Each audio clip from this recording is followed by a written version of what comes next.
Demonstrators tried again this day to block non-union coal trucks from entering a strike-bound processing plant in Mingo County. I was local union president during the Massey strike. That was a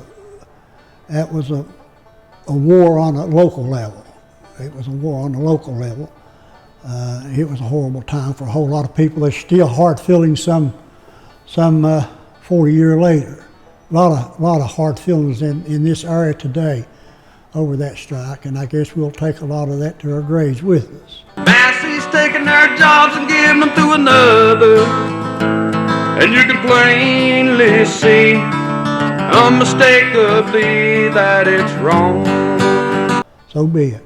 You know, we can't undo things that took place. I wish we could have avoided the strike, but we didn't. And it can only be described as a corporate shell game to take profits out of this area, distribute them not only across the United States but across the world, and leave the little people down at the bottom with no recourse. We had probably about 500 coal miners on each side of the river here, East Kentucky and Southern West Virginia, striking against Massey's raw sales division for the most part. You're looking probably 5 or 6 coal mines. And it was mostly, it wasn't about as much the money. They were all right with the wages and basically the benefits. What it was mostly about was panel rights. And as local union president, I knew, or at least as local union president and a representative, felt like that the company, they didn't want us to have panel rights. When they shut these mines were on like a 6 or 7 year basis. When the mine mined out, the only way you could go to another mine of theirs is if they wanted to let you go. And we felt the need for panel rights. You know, we want panel rights where we got a contractual obligation to that job at this mine, you know. And that was what the strike was over. They wanted to hold the jobs over our heads, and basically tell us, you know, if you try and enforce your contract or you try and enforce safety too much, you know, you're not going to be on the list to go to this new mine. We're here today with our minds and our hearts to try to secure our jobs and try to get raw sales to negotiate a contract that would give us job security. I think what you see today is a rather dramatic show of support by the members of the United Mine Workers, who instinctively understand that A.T. Massey is out to break the union. What we're after, what's been our argument all along, is job security.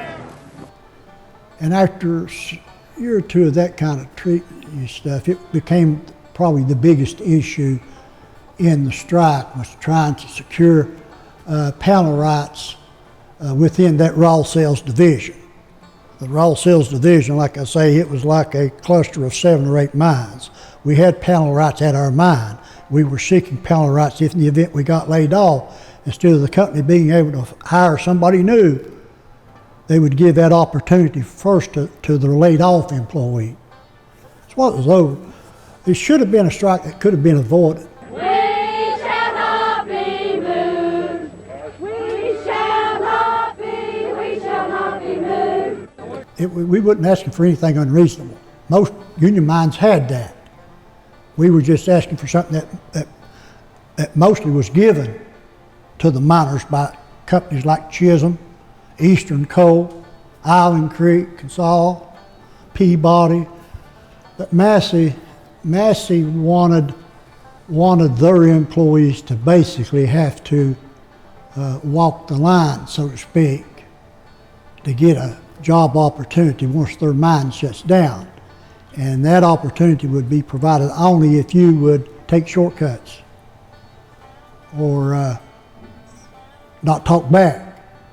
You got no business going to that union meeting, that kind of thing. You know, they try to. They didn't see the need.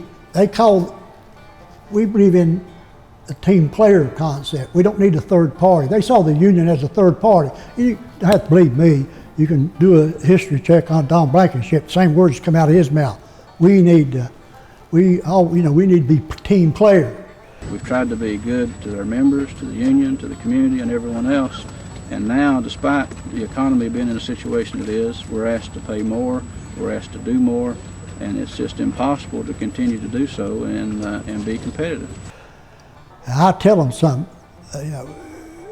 He didn't believe in that team player concept when it came out to handing out pensions. He got him a good one. But all them scabs that he talked into running our picket lines and trying to help him break the union, they never got no pension. Don Blankenship got a good pension. But, How long did that strike last? that strike, when it was effective October 1, 1984, and ended, I think, on December 19, 1985. That was a long one. Long strike. The holidays are looking a little brighter tonight for some 1,100 United Mine workers in West Virginia and Kentucky. Late this afternoon, UMW President Rich Trumka said the word striking coal miners have been waiting to hear for 15 months.